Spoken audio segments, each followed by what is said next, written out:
السلام علیکم۔ اچھا، بچپن سے پڑھایا جاتا ہے ہمیں کہ سچ بولیں، سچ کا ساتھ دیں، مورل گراؤنڈ سکھائی جاتی ہیں۔ پھر ایک حدیث ہے جس کا مفہوم ہے کہ برائی کو ہاتھ سے روکو، زبان سے روکو، دل میں برا جانو، اور دل میں برا جاننا ایمان کا کمزور ترین درجہ ہے۔ تو آج ہمیں ایمان کے کمزور درجے پہ لا کے کھڑا کر دیا ہے ہمارے ارباب اختیار نے کہ آپ زبان سے بھی کچھ مت کہیں اور ایمان کے کمزور درجے پہ فائز رہیں۔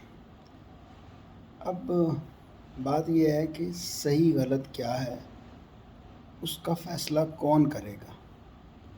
اس کا فیصلہ وہ کرے گا جو کسی مسند پہ بیٹھا ہوگا، یا عقلی اور شعوری معیار جو ہے وہ کسی ایسے شخص کا بھی اس سے بہتر ہو سکتا ہے جو اس مسند پہ فائز نہیں ہے۔ اور ملک میں قانون، آئین، یہ سب کس لیے ہوتا ہے؟ اس کا مطلب کیا ہے؟ وہ آئین میرے لیے کیا گنجائش چھوڑتا ہے، میرے پہ کیا پابندیاں لگاتا ہے؟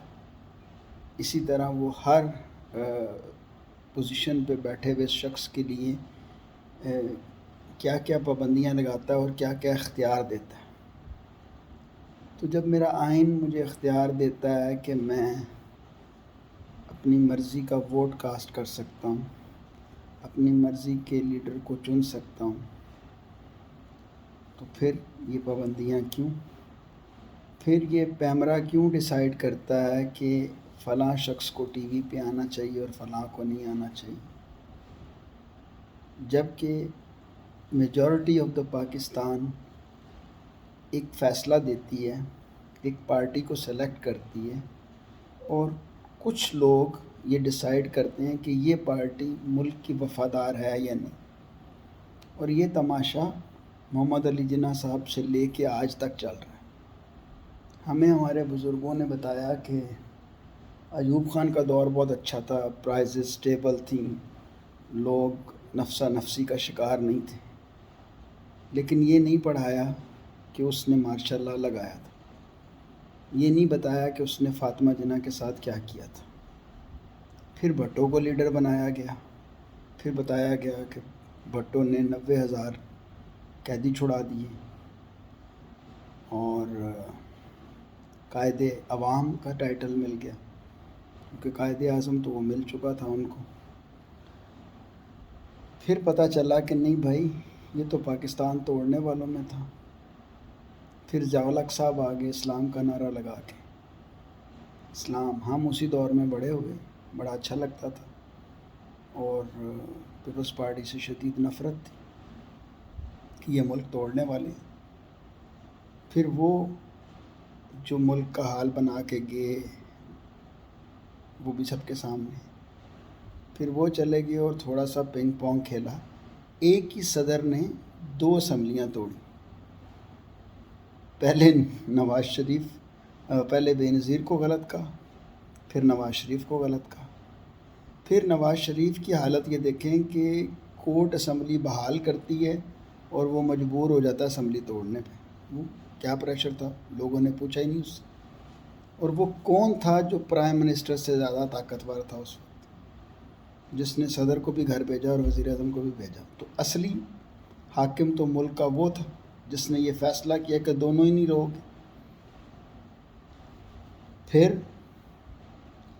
اس پارٹی کا خود کا صدر آ گیا، اس پارٹی کے خود کے صدر نے اپنی پارٹی کی اسمبلی توڑ دی، اور پھر اس کے بعد دوبارہ میاں صاحب آئے، پھر نواز شریف صاحب کا دور ہوا، 2/3 میجورٹی، اور پھر کیا ہوا؟ مشرف صاحب نے ٹیک اوور کر لیا۔ پھر وہ 9 ساڑھے 9 10 سال جو بھی انہوں نے ٹائم چلایا وہ چلا، اور اس میں بتایا گیا کہ یہ سب کرپٹ ہیں، چور ہیں، بے ایمان ہیں، مشرف صاحب ٹھیک ہے۔ اور مشرف صاحب خود بھی یہ کہتے رہے کہ یہ سارے چور ہیں۔ پھر الیکشن ہوا مشرف صاحب کے جانے کے بعد، تو پیپلز پارٹی آ گئی۔ پھر پیپلز پارٹی آئی اور نواز شریف اور یہ لڑتے رہے، اور عمران خان ایک سائڈ پہ ہلکی سی سٹرگل کے ساتھ آگے جا رہا ہے۔ پھر نواز شریف آ جاتے ہیں، پھر پاناما آتا ہے۔ یہ ساری ہسٹری میں نے آپ سے اس لیے بیان کی کہ آپ ذرا سوچیں کہ ٹھیک کون ہے ہمارے ملک میں، پاکستان کا وفادار کون ہے۔ اس میں اب ڈیٹیل میں نہیں گیا، میں نے ایک اوور ویو آپ کو پیش کیا، جس کی جو بھی ایفیلیشن تھی وہ اپنی جگہ پہ، لیکن ہر بندے نے پاکستان کے ساتھ کیا کیا، کتنا قرضہ چڑھایا ملک پہ، کتنا بھلا کیا ملک کا، کتنی ترقی دی ملک کو، وہ سب آپ گیج کر سکتے ہیں۔ اب ہوا کیا، عمران خان کو ایک واس میجورٹی پسند کرنے لگ پڑی، اور مصیبت یہ ہے کہ جس کو لوگ پسند کرنے لگتے ہیں اس کو لگتا ہے کہ میں ٹھیک ہوں، میں بالکل پرفیکٹ ہوں، میرے میں کوئی غلطی نہیں ہے۔ خان صاحب کا ذاتی کریکٹر زیرو تھا، لیکن لوگوں نے وہ بھی معاف کیا کہ جی وہ پرانی بات ہے، اب وہ خان صاحب بدل گئے، مان لیا جی۔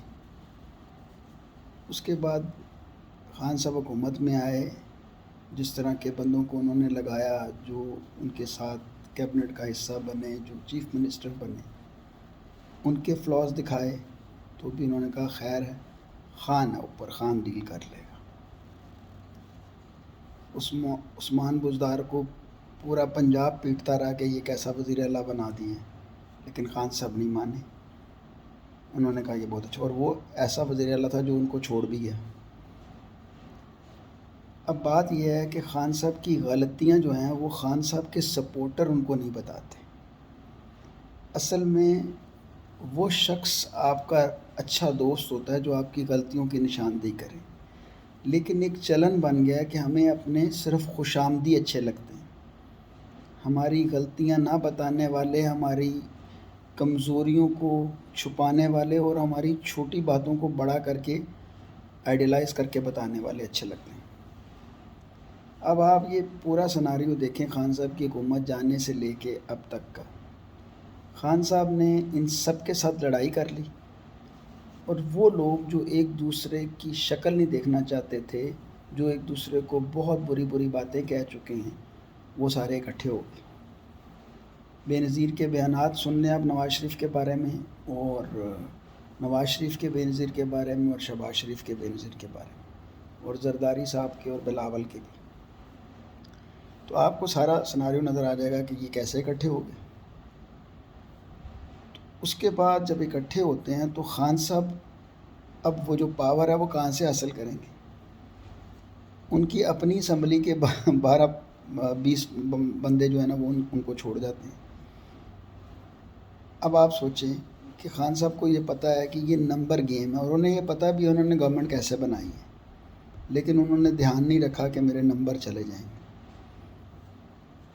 پھر وہ عدم اعتماد پہ جو قاسم سوری صاحب کی رولنگ اور وہ سب ڈرامہ سب نے دیکھا۔ اب مورل گراؤنڈ پہ اگر آپ دیکھیں تو کیا غلطیاں نہیں کی خان صاحب، لیکن یہ ہے کہ وہ غلطیوں کے بعد جو کچھ ہوا لوگ اس کو فوکس کرنے لگ پڑے اور ان غلطیوں کو بھول گئے۔ خان صاحب کی میجر غلطیاں جو ان کی حکومت کے دوران تھیں کہ انہوں نے پنجاب پولیس کو ٹھیک نہیں کیا، پنجاب پولیس کو عوام کی خدمت گزار کمپنی نہیں بنایا، عوام کی مدد کرنے والی فورس نہیں بنایا جو عوام کے دل جیتے۔ جیسے ہم فوج کی عزت کرتے تھے ویسے ہم اپنی پولیس کی بھی عزت کرتے، تو آپ نے وہ کام نہیں کیا جو کہ آپ کو 3.5-4 سال ملے، اس میں آپ کر سکتے تھے، بلکہ بعد میں بھی آپ کو پنجاب کی حکومت ملی، جو آپ نے نہیں کیا۔ ایک ویک چیف منسٹر لگایا جس کی پرسنل کیپیسٹی کچھ تھی نہیں، جو 2 لائنیں ڈھنگ سے آ کے بول نہیں سکا پبلک میں، جس سے لوگ موٹیویٹ چارج ہوتے ہیں۔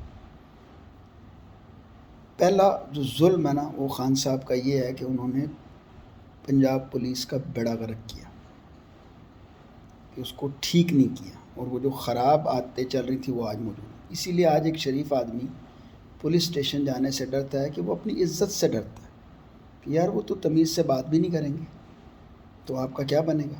تو بندہ کہتا ہے میری جان چھوٹی رہے، ان سے بچا رہوں تو ٹھیک ہے، اللہ مجھے اس آزمائش سے نہ ہی گزارے تو اچھا۔ ورنہ کافی لوگوں نے ایکسپیرینس کر کے دیکھا ہے جن کو جینون کمپلین کرانے کے، یہ پولیٹیکل اینگل سے نہیں کہہ رہا، جنرلی دنیا کے جو باقی مسئلے ہیں ان کے، اس میں آپ دیکھ لیں پولیس کا رویہ کیسا رہتا ہے ان کے ساتھ، ناکے پہ وہ کیسے آپ سے پیش آتے ہیں، تو وہ تمیز کا ہی فقدان ہے. ٹھیک ہے. اب وہ جو ان کے ہیڈ ہیں وہ ٹی وی پہ آ کے یا اس پہ سوشل میڈیا پہ آ کے وہ کچھ اچھائیاں بیان کرتے ہیں، لیکن وہ آٹے میں نمک کے برابر ہیں. گراؤنڈ ریئلٹی اس سے بڑی مختلف اور شاید ان تک وہ پہنچتی بھی نہ ہو، کیونکہ وہ جس لیول پہ رہتے ہیں وہاں یہ ساری باتیں جاتی ہیں. اس کے بعد خان صاحب نے ایک خود سری والا فیصلہ کیا کہ جی ہم اسمبلیوں سے چلے جائیں گے لیکن سینٹ میں رہیں گے. بھئی اسمبلی میں رہتے تو آپ بات کرتے، آپ اسمبلی سے نکل کے چلے گئے. اچھا جی آپ اپوزیشن لیڈر ہوتے، آپ کی ایک زوردار آواز ہوتی اسمبلی میں، آپ نے وہ اسمبلی خالی کر دی اور ان کو موقع دے دیا جیسے مرضی بل پاس کر لیں. دوسری بات، اس کے بعد آپ نے اسمبلیاں توڑنے والا کام کرنا شروع کر دیا. آپ کو لوگ سمجھاتے رہے کہ نہ توڑیں، لیکن آپ اپنی انا کے سامنے کچھ بھی نہیں تھے. اب یاسمین راشد کا ایک انٹرویو ہے جس میں وہ کہتی ہے کہ آپ لوگوں کو ٹرسٹ کر جاتے ہیں جلدی. بھائی ٹرسٹ کرنا اچھی بات ہے، لیکن وہ وزڈم بھی لیڈر کا ہونا چاہیے. آج کی جو سچویشن ہے وہ خان صاحب کی خود کی مرہون منت ہے ان کے ساتھ. آج وہ باجوہ کو برا کہتے ہیں تو ایکسٹینشن کیوں دی تھی اس کو؟ آپ نے دی تھی. ٹھیک ہے. آج آپ کے ساتھ اگر اٹک جیل میں زیادتی ہو رہی ہے تو آپ نے اپنی گورنمنٹ چھوڑی نا. اگر کے پی کے میں اور پنجاب میں آپ کی حکومت ہوتی تو ان دونوں صوبوں کی کسی بھی جیل میں آپ کو رکھتے تو آپ اسے کنٹرول کر لیتے اور آپ آرام سے جیل کاٹتے اپنی. پھر آپ نے جوڈیشری کا نظام ٹھیک نہیں کیا اپنے دور حکومت میں. ججوں کو غلط فیصلوں پہ کچھ سزائیں ہوتی تو ججوں کو بھی پتہ ہوتا کہ ہمیں بھی کوئی پوچھنے والا ہے. ایک جج کی بیوی بیریئر توڑ کے جاتی ہے، اس کو کوئی نہیں پوچھتا. ایک جج کی بیوی اسی ہمت پہ آج ایک بچی کو مار مار کے اس کا کیا حال بنا دیتی ہے. پہلے تو وہ اریسٹ ہی نہیں ہوتی، اب اریسٹ ہو رہی ہے تو کس طرح ہوئی اتنے پبلک پریشر کے بعد. اور اس کا بھی جب فیصلہ آئے گا تو دیکھیے گا، جیسے خان کو جیل ہوگی، کیا اس عورت کو جیل ہوگی؟ جج کی بیوی کو جیل ہوگی؟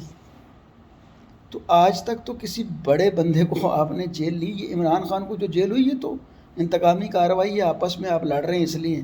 آج آپ کی صلح ہو جائے گی تو یہ سارے کیس ختم ہو جائیں گے. نواز شریف کا 13 ہائی جیکنگ کیس ختم ہو گیا اور فیوچر میں شاید نااہلی بھی ختم ہو جائے.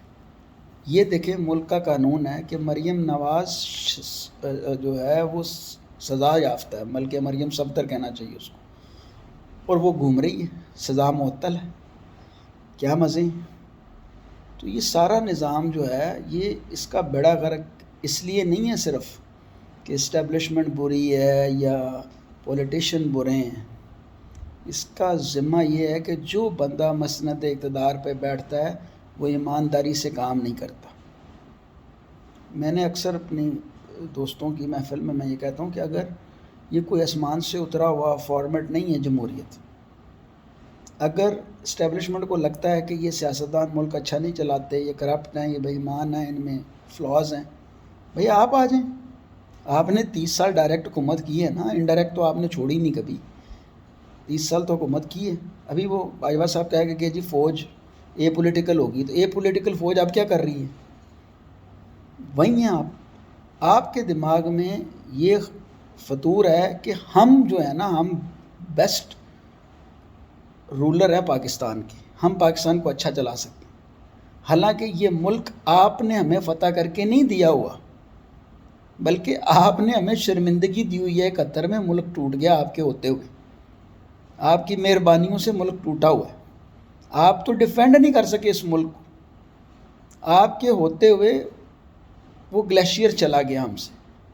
آپ کے ہوتے ہوئے جوناگڑھ کی ریاست جو 1 سال پاکستان کے ساتھ رہی وہ بھی چلے گی ہم سے.